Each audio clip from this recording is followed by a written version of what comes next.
ಪ್ರೇಮ್ ಕುಮಾರ್. ಅಂದು ನನ್ನ ಹೃದಯದಲ್ಲಿ ಹಚ್ಚಾಕ್ಬಿಟ್ಟಿದೀಯ.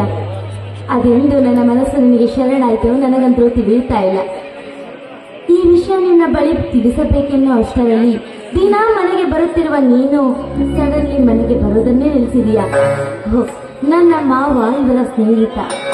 ಅವರಿಗೂ ಇವರಿಗೆ ಏನಾದರೂ ವೈಮನಸ್ಸಿರಬಹುದು, ಅದಕ್ಕೆ ಇವರು ಬರದೇ ಇರಬಹುದು. ಇರ್ಲಿ, ಇವತ್ತು ಹೊಸ ವರ್ಷ. ಇದೇ ಹೊಸ ವರ್ಷದ ದಿನವಂದು ಈ ಗ್ರೀಟಿಂಗ್ ಕಾರ್ಡ್ ಅಲ್ಲಿ ನನ್ನ ಪ್ರೀತಿ ವಿಷಯನ ಬರೆದಿದ್ದೀನಿ. ಇದನ್ನ ನನ್ನ ಪ್ರೇಮ್ ಕುಮಾರ್ಗೆ ಹೇಳ್ಬಿಡ್ತೀನಿ. ಯಾಕೆ ಇಷ್ಟೊತ್ತಾದ್ರೂ ನನ್ನ ಪ್ರೇಮ್ ಕುಮಾರ್ ಇನ್ನು ಬಂದೇ ಇಲ್ವಲ್ಲ?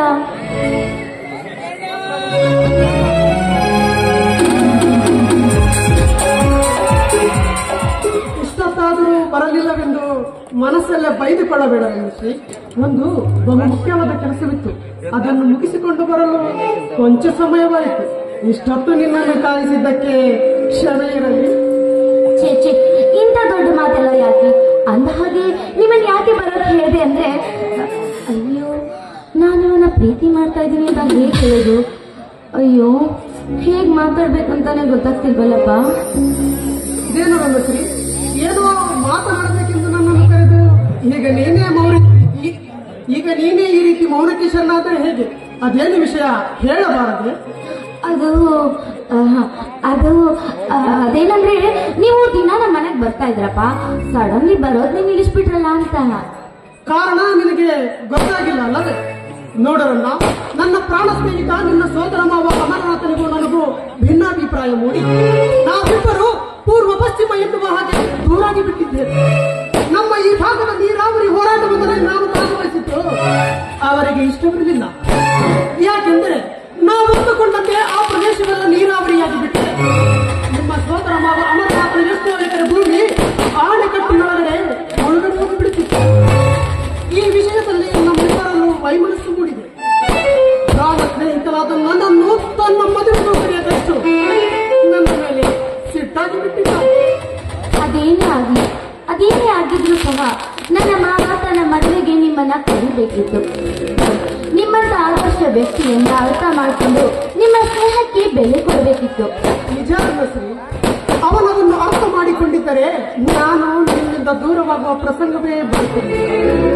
ಏನು ಮಾಡಲಿರಲ್ಲ ಶ್ರೀ, ನಿನಗೆ ಗೊತ್ತಿರುವಂತೆ ನಾನು ಬಹುದಿನಗಳಿಂದ ನಮ್ಮ ನಾಡಿನ ಎಷ್ಟೋ ಸಮಸ್ಯೆಗಳನ್ನು ಈ ಕುರುಡು ಸರ್ಕಾರಗಳಿಗೆ ಎತ್ತಿ ತೋರಿಸಿ ಕೆಲವು ಹೋರಾಟಗಳಲ್ಲಿ ಯಶಸ್ಸು ಕಂಡಿದೆ. ಆದರೂ ಇನ್ನು ನಮ್ಮ ದೇಶದಲ್ಲಿ ಹಲವಾರು ಜ್ವಲಂತ ಸಮಸ್ಯೆಗಳು ಬಗೆಹರಿಯದೆ ಕಗ್ಗಂಟಾಗಿ ಉಳಿದಿದೆ. ಮೂಢನಂಬಿಕೆಗಳು, ಜಾತಿ ಭೇದಗಳು, ಸಾಮಾಜಿಕ ಪಿಡುಗುಗಳು ಎಲ್ಲೆಂದರಲ್ಲಿ ತಾಂಡವಾಡುತ್ತಿವೆ. ಆಡುವ ಸರ್ಕಾರಗಳ ಇಪ್ಪಗೆ ನೀತಿಗಳಿಂದ ಬಡವನಾಗಿ ಉಳಿದಿದ್ದಾರೆ, ಶ್ರೀಮಂತನಾಗಿ ಬೆಳೆಯುತ್ತಿದ್ದಾರೆ. ಹಾಗಾಗಿರುವ ಉನ್ನತ ದೇಶ ಕಾಯುವ ವೀರ ಸೈನಿಕರಿಗೆ ನಿಜವಾದ ಗೌರವ ಸಲ್ಲಬೇಕು. ಆತ್ಮಹತ್ಯೆ ಮಾಡಿಕೊಳ್ಳುವಷ್ಟು ಹತಾಶನಾಗಿರುವ ರೈತ ದೇವನಿಗೆ ಆತ್ಮವಿಶ್ವಾಸವನ್ನು ತುಂಬಬೇಕು. ಬಡ ಕೂಲಿ ಕಾರ್ಮಿಕರು ಕೂಡ ಎಲ್ಲರಂತೆ ನೆಮ್ಮದಿಯ ಜೀವನ ನಡೆಸಬೇಕು. ಈ ಅಸಮಾನತೆಯನ್ನು ತೋಡಿಸಲು ನಮ್ಮ ದೇಶದ ಯುವ ಪೀಳಿಗೆ ಸನ್ನದ್ಧವಾಗಿ ಎದ್ದು ನಿಲ್ಲಬೇಕಿದೆ. ಅಂದಾಗ ಮಾತ್ರ ಈ ನಮ್ಮ ಭವ್ಯ ಭಾರತ ಇಡೀ ಜಗತ್ತಿಗೆ ವಿಶ್ವಗುರು ಎಂದು ಗುರುತಿಸಿಕೊಳ್ಳಲು ಸಾಧ್ಯ. ಆ ನಿಟ್ಟಿನಲ್ಲಿ ಒಬ್ಬ ಭಾರತದ ಪ್ರಜೆಯಾಗಿ ನನ್ನ ಕರ್ತವ್ಯ ನಾನು ಮಾಡಲೇಬೇಕಲ್ಲವೇ? ಇನ್ನೊಂದು ವಿಷಯ ಹೇಳ್ಬೇಕಿತ್ತು ನಿಮ್ಗೆ. ಇನ್ನೊಂದು ವಿಷಯವೇ? ಅದೇನು ರಂಗಶ್ರೀ? ನೋಡಿ, ನಿಮ್ಮನ್ನ ಭೇಟಿ ಹಾಕೋಕ್ಕಿಂತ ಮುಂಚೆ ನಿಮ್ಮ ಮುಂದೆ ಹಾಗೆ ಮಾತಾಡ್ಬೇಕು ಹೀಗ್ ಮಾತಾಡ್ಬೇಕು ಅನ್ಕೊಂಡಿರ್ತೀನಿ. ಆದ್ರೆ ನಿಮ್ಮನ್ನ ನೋಡಿದ ತಕ್ಷಣ ಏನ್ ಮಾತಾಡ್ಬೇಕು ಅಂತ ನನಗೆ ಗೊತ್ತೇ ಆಗೋದಿಲ್ಲ. ಹಾಗಾಗಿ ಹಳೆಯ ವರ್ಷ ಕಳೆದು ಹೊಸ ವರ್ಷ ಶುರುವಾಗ್ತಿದೆ. ಈ ಹೊಸ ವರ್ಷದಂದು ಈ ಗ್ರೀಟಿಂಗ್ ಕಾರ್ಡ್ ಅಲ್ಲಿ ನಿಮಗೋಸ್ಕರ ನಾನೇನೋ ಬರೆದಿದ್ದೇನೆ. ದಯವಿಟ್ಟು ಇದನ್ನ ಓದಿ.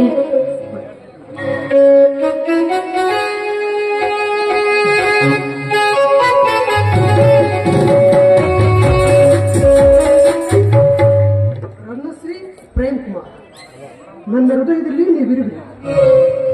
ನಿಮ್ಮ ಹೃದಯದಲ್ಲಿ ನನಗೆ ಸ್ಥಾನ ನೀಡಿ. I love you, I love you, I love you.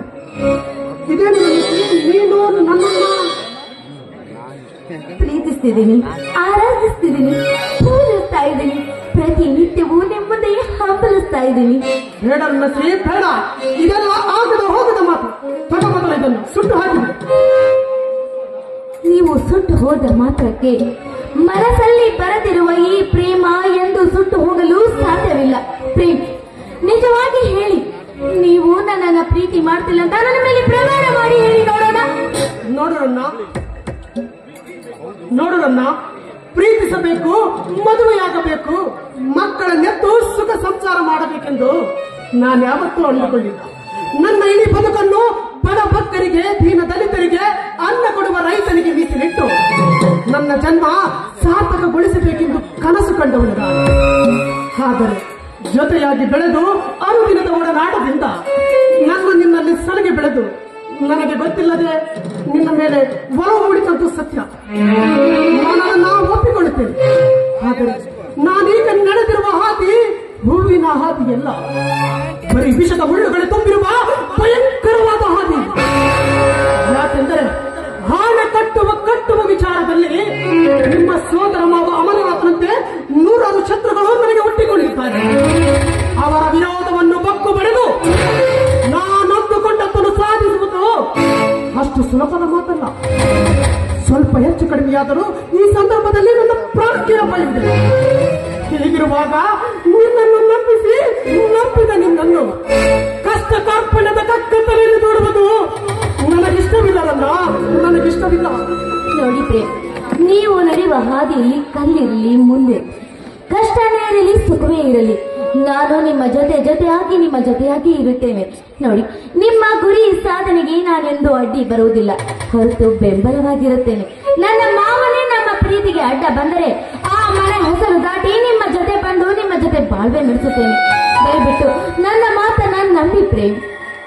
ಹಾಗೆಲ್ಲರನ್ನ ತಲತಲಾಂತರದಿಂದ ಮಡಿಯಾದ ಮಂದಿರವೆಂದು ಹೆಸರಾಗಿರುವ ಆ ನಿಮ್ಮ ಮಾವನವರ ಮನೆತನ ಅಷ್ಟು ಸರಳವಾಗಿ ನಮ್ಮ ಪ್ರೀತಿಗೆ ಒಪ್ಪಿಕೊಳ್ಳುವುದಿಲ್ಲ. ಈ ಸ್ನೇಹದ ಕಡಲು ದೂರಾಗಿ ಹೋಗಿರುವ ಈ ಸಮಯದಲ್ಲಿ ಈ ಪ್ರೀತಿಯ ಮುಗಿಲು ನನ್ನ ಕೈಗೆಟಕದೆ ಹೋದರೆ ಸಹಿಸುವ ಶಕ್ತಿ ನನ್ನ ಹೃದಯಕ್ಕಿಲ್ಲ. ನೀ ನಂಬಿಕೊಂಡಂತೆ ಎಲ್ಲವೂ ಅಷ್ಟು ಸುಲಭವಿಲ್ಲ. ಅರ್ಥ ಮಾಡಿಕೊಡಲ್ಲ. ಅರ್ಥವಾಯ್ತು ಪ್ರೇಮ್, ಅರ್ಥ ಆಯ್ತು. ನೀವೇನೇ ಹೇಳಿದರೂ ನನ್ನ ಮನಸ್ಸಿನಲ್ಲಿ ನಾಡಿರುವ ನನ್ನ ಮಾತು ಅಚಲವಾಗಿರುತ್ತೆ. ನೋಡಿ, ನಾನು ಮರ್ಯಾದೆ ನೆನಪಿಸುತ್ತಿದ್ದ ಮಂದಿರದ ಹೆಣ್ಣೆ ಆಗಿರಬಹುದು, ಆದರೆ ನನ್ನ ಮರ್ಯಾದೆ ಮಂದಿರ ನಿಮ್ಮ ಹೃದಯವೇ ಆಗಿರುತ್ತೆ. ಇಷ್ಟು ಹೇಳಿದ್ರೆ ನೀವು ನನ್ನ ಅರ್ಥ ಮಾಡ್ಕೊಂಡಿಲ್ಲ ಅಂದ್ರೆ ಇನ್ನು ಮುಂದೆ ನನಗೆ ಹೆದರಬೇಡಿ. ನೀವು ಹೇಳಿದ್ದು ನೀವು ನೋಡಿದ ಹಾಗೆ ನಾನು ಏನೂ ಮಾಡಿಕೊಳ್ಳುವುದಿಲ್ಲ. ನಿಮ್ಮಂತ ಆದರ್ಶ ವ್ಯಕ್ತಿಯನ್ನು ಪ್ರೀತಿ ಮಾಡಿ ನಾನು ಆತ್ಮಹತ್ಯೆ ಮಾಡಿಕೊಳ್ಳುವಷ್ಟು ಹೇಗೇನಲ್ಲ. ಮನಸ್ಸೊಬ್ಬನಿಗೆ ಕೊಟ್ಟು ಮೈಯೊಬ್ಬನಿಗೆ ಕೊಟ್ಟು ಬದುಕೋದಕ್ಕಿಂತ ಸದಾ ಕಾಲ ನಿಮ್ಮ ನೆನಪಿನಲ್ಲೇ ಬಾಳುತ್ತೇನೆ. ನೋಡೋಣ, ಅಳಬೇಡ. ನೀನು ಅಂತೂ ನನ್ನ ಕಣ್ಣಲ್ಲಿ ನೀರು ತರಿಸಬೇಡ.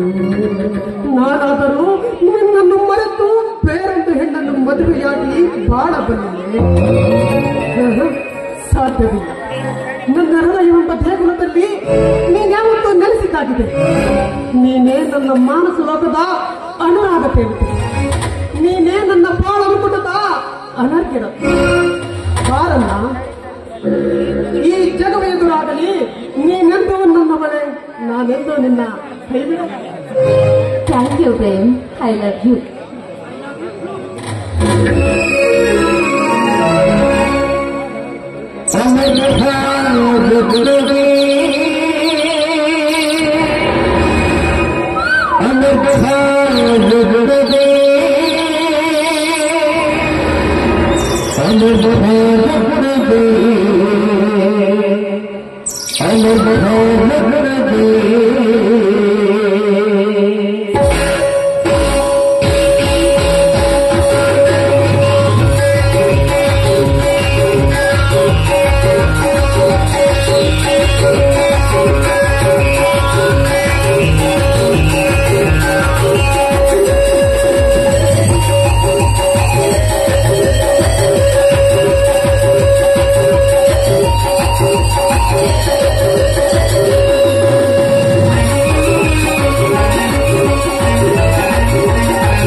ಸುಂದರ ಪುಷ್ಪವೇ